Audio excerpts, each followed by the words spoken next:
Thanks for coming out and watching the oxymoronic Reddit Professional Show, where I showcase the best and worst of the internet. Here I comment on brilliant and hilarious comment chains regarding dumb shit on the internet for you to enjoy. Make sure to subscribe, hit the little bell button so that you get notifications every time we come up with a new video. Enjoy this week's show.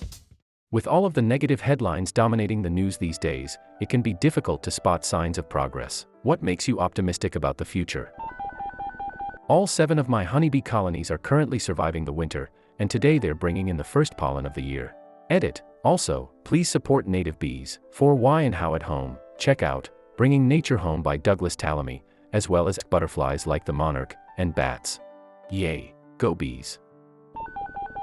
The plummeting price of solar and wind energy. People here are talking about cancer cure year. Stanford Medicine made the biggest breakthrough in history just last month. They cured 90 out of 90 infected mice with different kinds of cancers with just one shot of medicine. I haven't heard much about ISIS recently. That's gotta be a good sign. They no longer control anything meaningful anymore, they're just your garden variety terrorist group now. Why do we even have that garden? In the analogy, the garden is our lives, ISIS are the garden variety weeds. If we give up the garden to the weeds, then they've won. This analogy was much more accurate than I first expected when I started reading it. Well done. I'm really impressed. Solar energy and desalination and gene therapy. Using gene therapy to build a human that can drink salt water and use sunlight like a plant. Yes, I await the day as well. Behold. Jim, that's just grass. Advancements in medicine and gene therapy. The CRISPR technology has me very excited. Also, the James Webb Space Telescope is going to bring about many new discoveries. The good news is often quiet and subtle. The bad news is always loud. I try to remember that. Our headlines are splashed with crime, yet for every criminal there are 10,000 honest, decent, kindly men. If it were not so, no child would live to grow up. Business could not go on from day to day. Decency is not news. It is buried in the obituaries, but is a force stronger than crime. I'm reminded of Sam's speech to Frodo in Asclepius in The Two Towers. It's like in the great stories, Mr. Frodo, the ones that really mattered. Full of darkness and danger they were, and sometimes you didn't want to know the end. Because how could the end be happy? How could the world go back to the way it was when so much bad had happened? But in the end, it's only a passing thing, the shadow. Even darkness must pass. A new day will come. And when the sun shines, it will shine out the clearer. Those were the stories that stayed with you, that meant something, even if you were too small to understand why. Folk in those stories had lots of chances of turning back, only they didn't.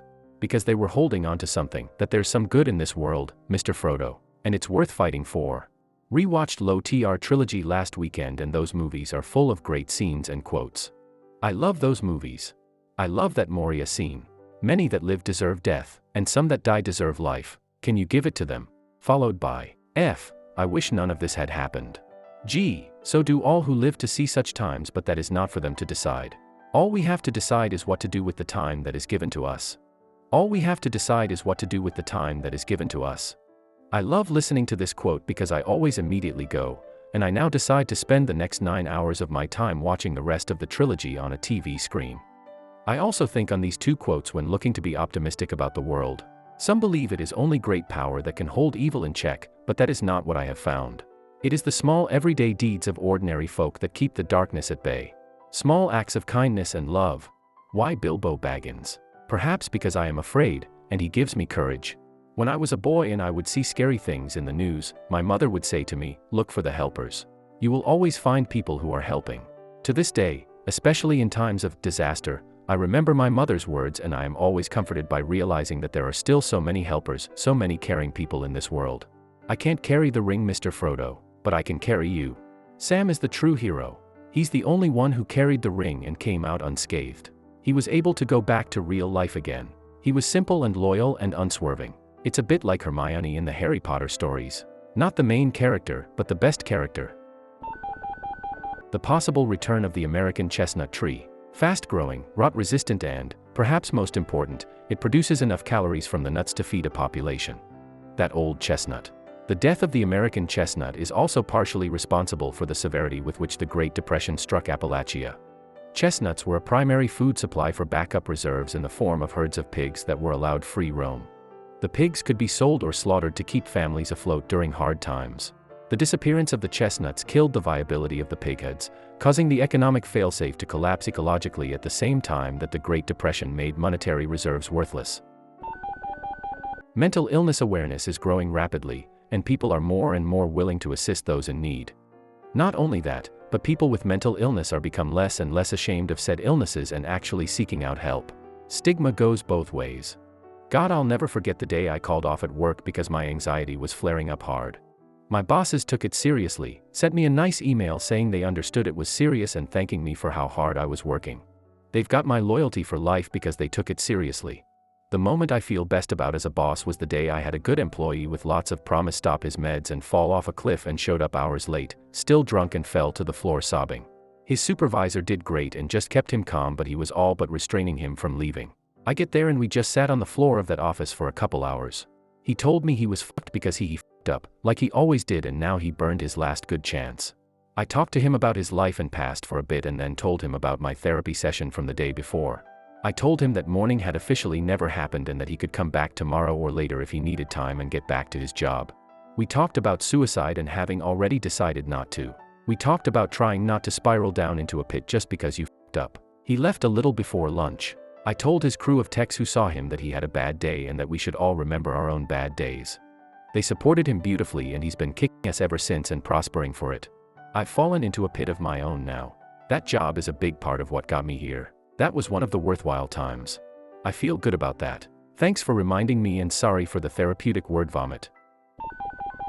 My students. They handle a complex, globally interconnected society in ways my generation, undergraduate at university in the 1970s, couldn't hold a candle to. Any color, any sexual orientation, any disability, any nationality, it's all good, so long as they're not an asshole. We may be approximating Dr. Martin Luther King's hope for a world where people are judged by the content of their character rather than the color of their skin. Hi Bill. I think we're making great progress with renewable energy and am hopeful that my children's generation will have a chance to fix the mess we made. Advancements in health studies and science for health has improved living conditions tenfold and continue to do so. So that makes me pretty optimistic. No one lives forever, no one. But with advances in modern science and my high-level income, it's not crazy to think I can live to be 245, maybe 300. ETA. This is a quote from Talladega Nights. I'm not being serious. They say the first human who will live to 150 has already been born. I believe I am that human. As someone with mental health issues, I love that the field is getting more attention and there's becoming less of a stigma of having a mental illness. Space. So much is unknown right now. Excited to see what can come in the future. Watched Falcon Heavy launch the other week and was amazed for the first time in a long time. That every day millions of people go to work in order to provide for their families, come home, talk about inane things, etc. The world over consists mostly of people with similar wants and similar needs no matter from where they hail or what they look like, and the vast majority of the time it just works. One tiny lapse in coordination and it could all come crumbling down, but mostly the world marches on. It's a brilliant blue ball of common humanity, and it pays to remember sometimes that for all that's horrible in the world, we're surrounded by a lot of good. Understanding of history. We are at a certain point in time, during which we are well aware of what happened in the past. This is a newly available, highly useful feature of our generation. Hopefully it lasts. Censorship. Your work. Giving away so much money is truly commendable, and I thank you for it. In a strange way, the influence of Donald Trump. Although him being POTUS is a huge step back, his unpopularity is actually forcing people to unite and take action. For instance, the election of Donald Trump has motivated me to start participating more in US politics, and I'm sure I'm not the only one. The fact that humanity is getting another mini space race going on. I'd love to see a man set foot on Mars in my lifetime. That, and of course just getting to spend time with all my friends to play Dungeons and Dragons every week. The growing acceptance of people who are different. It might be a long, slow battle, but we are moving in the right direction. I'm going to nursing school and every time I hear about the advances in the medical field I get excited. Japan just approved a medicine that they claim can cure the flu in one day. The merging of medicine and technology is extremely fascinating.